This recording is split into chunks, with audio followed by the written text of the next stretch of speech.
بسم اللہ الرحمن الرحیم۔ پڑوسی کا حق۔ حضرت ابو ذر رضی اللہ تعالیٰ عنہ بیان کرتے ہیں، میرے خلیل صلی اللہ علیہ وسلم نے مجھے وصیت کی، جب تم شوربے والا سالن پکاؤ تو اس میں پانی زیادہ رکھو، پھر اپنے ہمسائیوں میں سے کسی ضرورت مند گھرانے کو دیکھو اور اس میں سے کچھ اچھے طریقے سے ان کو بھجوا دو۔ رات کو جلدی سویا کرو، کیونکہ صبح کے وقت رزق میں برکت ہوتی ہے، اور میں ڈرتی ہوں کہ تم سے رحمان کا رزق فوت ہو جائے، کیونکہ تم راتوں کو جاگتے ہو۔ آپ صلی اللہ علیہ وسلم نے فرمایا، تم لوگ نہ اپنے لیے بد دعا کرو اور نہ اپنی اولاد کے لیے، نہ اپنے خادموں کے لیے، اور نہ ہی اپنے اموال کے لیے، کہیں ایسا نہ ہو کہ وہ گھڑی ایسی ہو جس میں دعا قبول ہوتی ہو اور اللہ تمہاری بد دعا قبول کر لے۔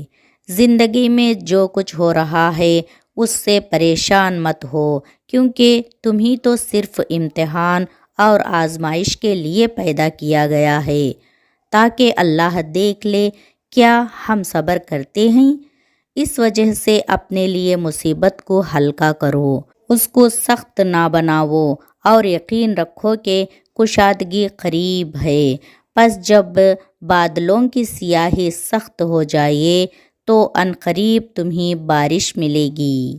جتنی سخت پریشانی عنقریب اتنی ہی خوشی ملے گی۔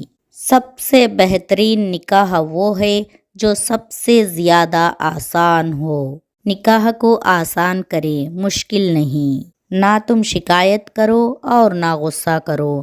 میں چاہتی ہوں کہ تم نیک فعلی کرنے والے اور زندگی میں ترقی کرنے والے بنو، مایوس ہونے والے اور بدشگونی کرنے والوں سے دور رہو، اور خاص طور پر اس آدمی کے ساتھ بیٹھنے سے تو بالکل بچو جو فال گیری کرتا ہو۔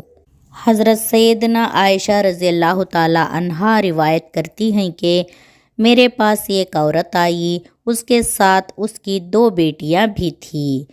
اس نے مجھ سے کھانا مانگا تو اسے میرے پاس ایک کھجور کے سوا اور کچھ نہ ملا۔ میں نے وہی اس کو دے دی۔ اس نے وہ کھجور لے کر اپنی 2 بیٹیوں میں تقسیم کر دی اور خود اس میں سے کچھ نہ کھایا۔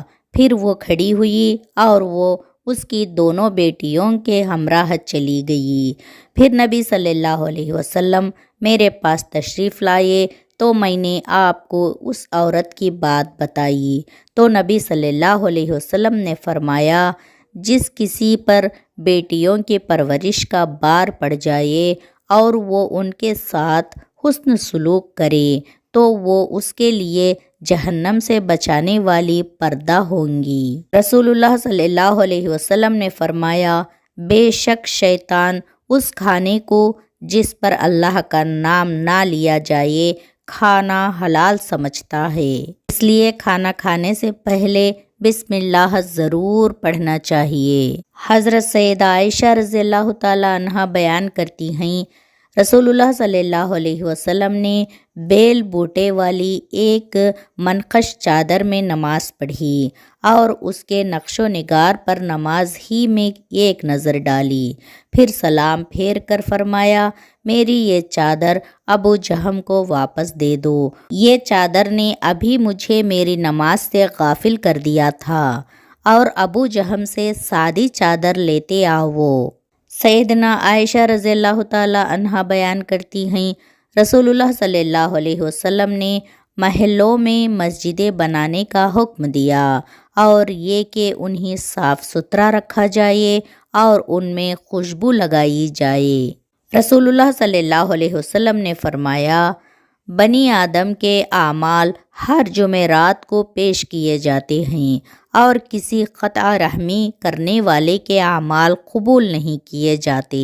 آپ صلی اللہ علیہ وسلم نے فرمایا، جب تمہاری اولاد 7 سال کی ہو جائے تو تم ان کو نماز پڑھنے کا حکم دو، اور جب وہ 10 سال کے ہو جائے تو انہیں اس پر یعنی نماز نہ پڑھنے پر مارو اور ان کے سونے کے بستر الگ کر دو۔ یعنی جب بچہ 10 سال کا ہو جائے تو ان کو الگ بستر پر سلانا چاہیے۔